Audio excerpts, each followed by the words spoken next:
Cultura organizacional.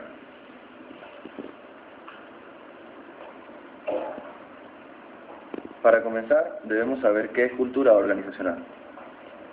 Se refiere a un sistema de significado compartido por los miembros, el cual distingue a una organización de las demás. Las investigaciones sugieren que hay 7 características principales que al reunirse capturan la esencia de la cultura de una organización. Innovación y aceptación del riesgo. Grado en que se estimula a los empleados para que sean innovadores y corran riesgos. Atención al detalle. Grado que se espera que los empleados muestren precisión, análisis y atención por los detalles. Orientación a los resultados. Grado en que la administración se centra en los resultados o eventos en lugar de las técnicas y procesos usados para lograrlos. Orientación a la gente. Grado en que las decisiones de la dirección toman en cuenta el efecto de los resultados sobre las personas de la organización. Orientación a los equipos. Grado en que las actividades del trabajo están organizadas por equipo en lugar de individuos. Agresividad. Grado en que las personas son agresivas y competitivas en lugar de buscar lo fácil. Estabilidad. Grado en que las actividades organizacionales hacen énfasis en mantener el estatus que en contraste con el crecimiento.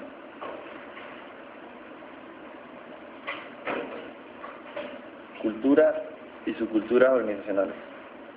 Cultura dominante es aquella que expresa los valores fundamentales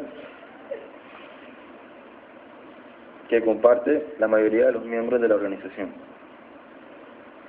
Las subculturas tienden a desarrollarse en las organizaciones grandes, pero reflejan problemas, situaciones o experiencias comunes que enfrentan los miembros. Es decir, culturas dominantes son aquellas que prevalecen en toda la organización, y las subculturas son las que se crean en diferentes departamentos. Funciones de la cultura dentro de la organización. Define fronteras, es decir, crea diferencias entre organización y las demás.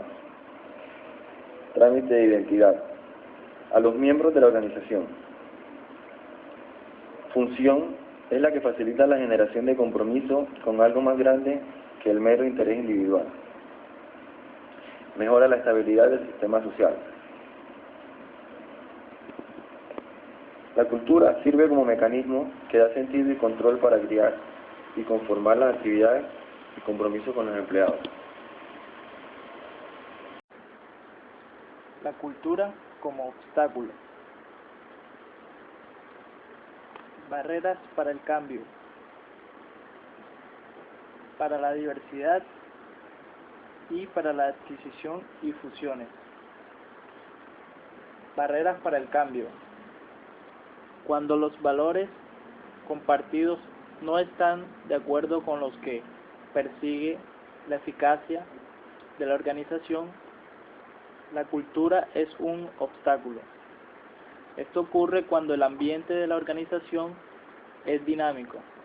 Cuando un ambiente pasa por un cambio rápido, la cultura deja de ser apropiada. En los obstáculos para la diversidad, la contratación de empleados nuevos que por raza, edad, género u otras diferencias se crea una oposición, ya que la dirección quiere que los nuevos trabajadores acepten los valores culturales inculcados en la organización. De otra manera, no podrán ser aceptados. En los obstáculos para las adquisiciones y fusiones, los factores claves para las adquisiciones y fusiones se realizaban con ventajas financieras o sinergia. La compatibilidad cultural se ha vuelto una de las limitaciones para tener alguna adquisición con otras empresas. Es decir, cuando se tienen relaciones con una nueva empresa adquirida o fusionada y se dan cuenta que no hay compatibilidad en lo cultural, tienden a fracasar.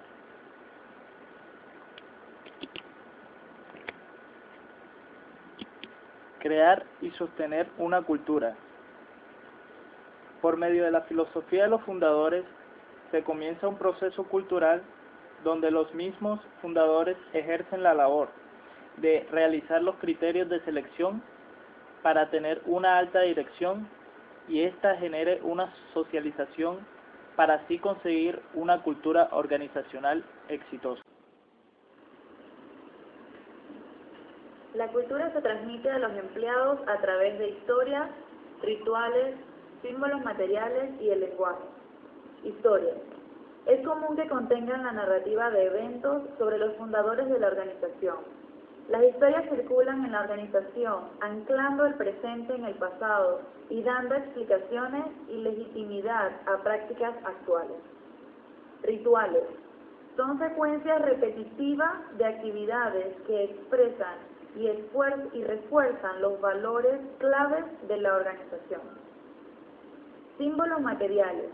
La distribución de las oficinas corporativas, tipos de automóviles que se da a los altos ejecutivos y la presencia de aviones en la empresa son ejemplos de símbolos materiales que transmiten a los empleados quién es importante, el grado de igualdad y los tipos de comportamiento que son apropiados. Lenguaje. Con el tiempo, es frecuente que las organizaciones desarrollen términos únicos para describir equipos, oficinas, personal clave, proveedores, clientes y productos relacionados con el negocio. Al aprendernos este lenguaje, se vuelve parte integral de la empresa.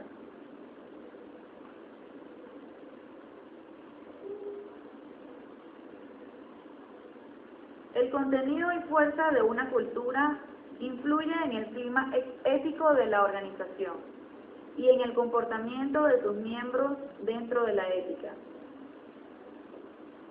Por ejemplo, Johnson & Johnson tiene una cultura fuerte que hace mucho énfasis en las obligaciones corporativas para con los clientes, empleados, la comunidad y accionistas en ese orden. Para crear una cultura ética, se sugiere una combinación de las siguientes prácticas. Sea un rol modelo visible. Los empleados observarán el comportamiento de la alta dirección como un parámetro que define el comportamiento apropiado.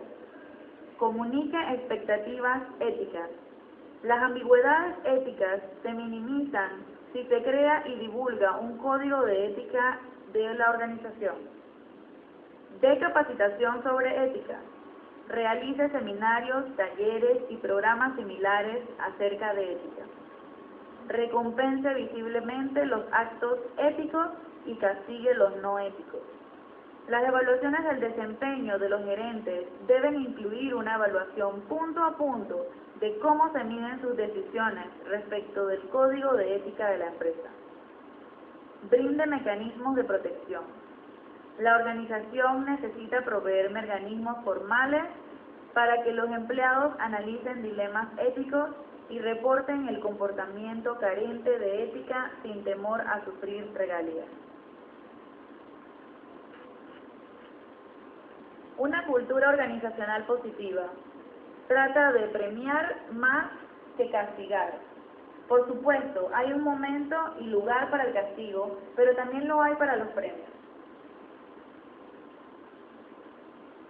Énfasis en la vitalidad y el crecimiento. Una cultura organizacional positiva hace énfasis no solo en la eficacia de la empresa, sino también en el crecimiento del individuo. Límites de una cultura positiva. La cultura positiva tiene límites. Espiritualidad y cultura organizacional. Cuando hablamos de espiritualidad en el trabajo, no nos estamos refiriendo a las prácticas religiosas, ni mucho menos a Dios ni a la teología. La espiritualidad en el trabajo reconoce que las personas tienen una vida interior que alimentan y son alimentadas por medio de un trabajo significativo que tiene lugar en el contexto de la comunidad.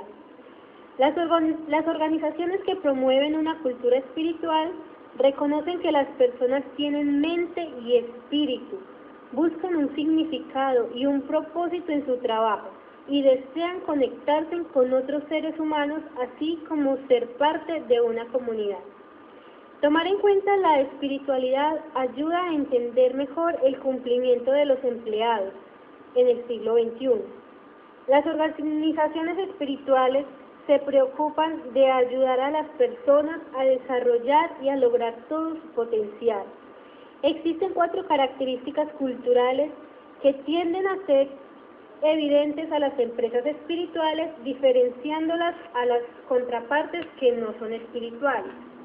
Estas características son, primero, un sentido intenso de propósito. Las organizaciones espirituales construyen sus culturas alrededor de un propósito significativo.